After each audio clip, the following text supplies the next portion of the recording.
നമസ്കാരം. ഇവിടെ തൃശൂർ പൂരം കലക്കിയത് പ്ലാൻ ചെയ്തതാണെന്ന് തന്നെ കരുതുക.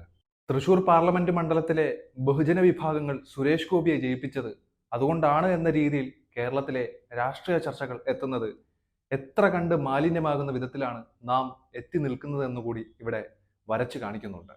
കേരളത്തിൽ 3 പാർലമെന്റ് ഇടങ്ങളിലെങ്കിലും കഴിഞ്ഞ തവണ സംഘപരിവാർ ശക്തികൾ വൻ മുന്നേറ്റം നടത്തിയിട്ടുണ്ട്.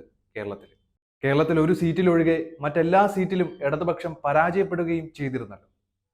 മിക്കയിടങ്ങളിലും ദയനീയമായ തോൽവിയാണ് സംഭവിച്ചത്. എന്തുകൊണ്ടാണ് ഇടതുവിരുദ്ധ തരംഗം കേരളത്തിൽ ഇത്ര കണ്ട് ശക്തമായതെന്ന് വിശദമായ ആഴമേറിയ തലത്തിലാണ് വിശകലനം ചെയ്യേണ്ടത്. കോൺഗ്രസും BJPയും തമ്മിലുള്ള ബന്ധമാണ് ഇതിനുള്ള പ്രധാന കാരണമെന്ന് നമുക്ക് എല്ലാവർക്കും അറിയാം.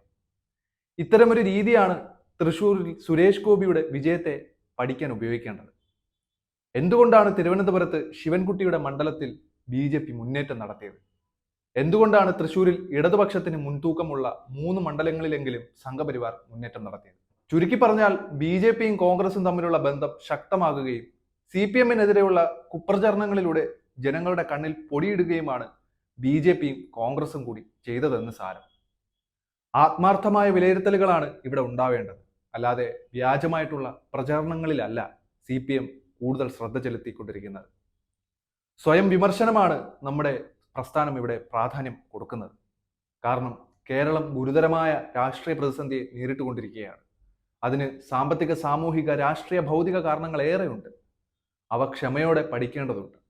അതിനു പകരം തൃശ്ശൂരിലെ പൂരപ്പറമ്പിൽ കൊണ്ടുപോയി ഈ അപകടകരമായ പ്രവണതയെ തളച്ചിടാൻ ശ്രമിക്കുന്നത് അങ്ങേയറ്റത്തെ രാഷ്ട്രീയ പാപ്പരത്വം മാത്രമാണെന്നുള്ളത് ഇടതുപക്ഷ ജനാധിപത്യ മുന്നണിക്ക് തന്നെ നല്ല ബോധ്യമുള്ള കാര്യമാണ്. ADGP MR അജിത് കുമാറും RSS നേതാവ് ദത്തത്രേയ ഹൊസബെല്ലയും തമ്മിൽ കൂടിക്കാഴ്ച നടത്തിയെന്ന വിവരം പുറത്തു വന്നതിന് പിന്നാലെ മുഖ്യമന്ത്രിക്കെതിരെയുള്ള കള്ള ആരോപണങ്ങളാണ് പ്രതിപക്ഷ നേതാവ് VD സതീശൻ തൊടുത്തുവിടുന്നത്. ADGP മുഖ്യമന്ത്രിയുടെ ദൂതനാണെന്നും CPM പോലീസിനെ കൊണ്ട് പൂരം കലക്കിയെന്നുമാണ് VD സതീശന്റെ വാദം. UDF ആണ് ഇത്തരത്തിലുള്ള പ്രവൃത്തി ചെയ്തതെന്ന് ഇവിടെ ആർക്കാണ് അറിയാത്തത്?